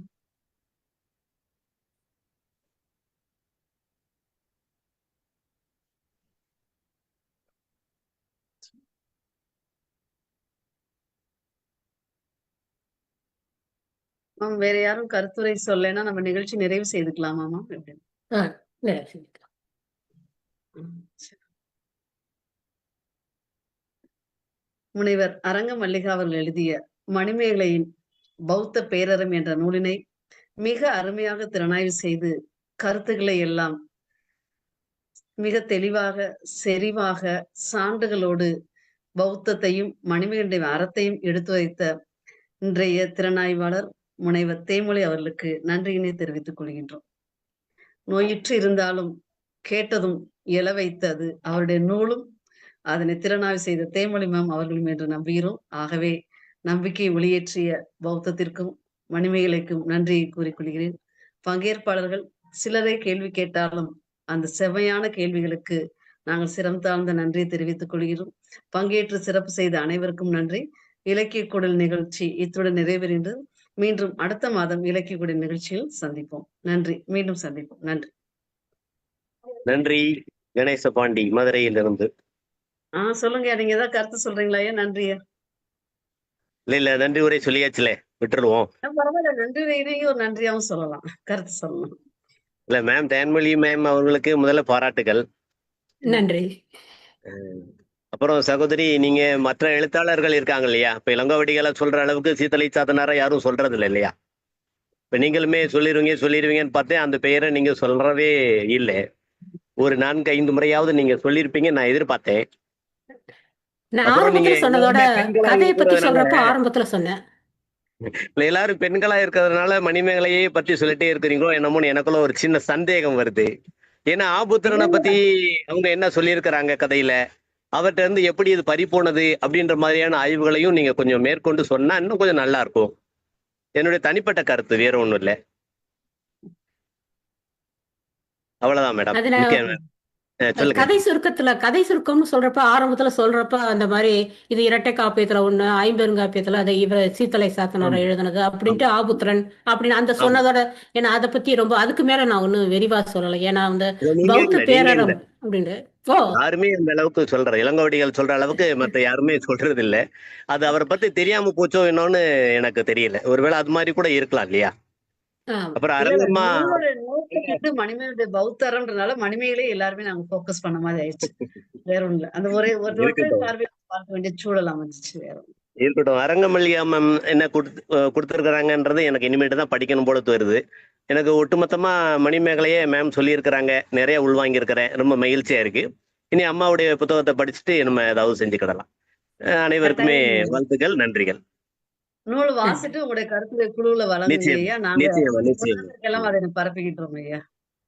நிச்சயமா. வணக்கம், நன்றி. நன்றி. நன்றி. பங்கேற்று சிறப்பு செய்த அனைவருக்கும் நன்றி. மீண்டும் அடுத்த நிகழ்வில் சந்திப்போம். நன்றி.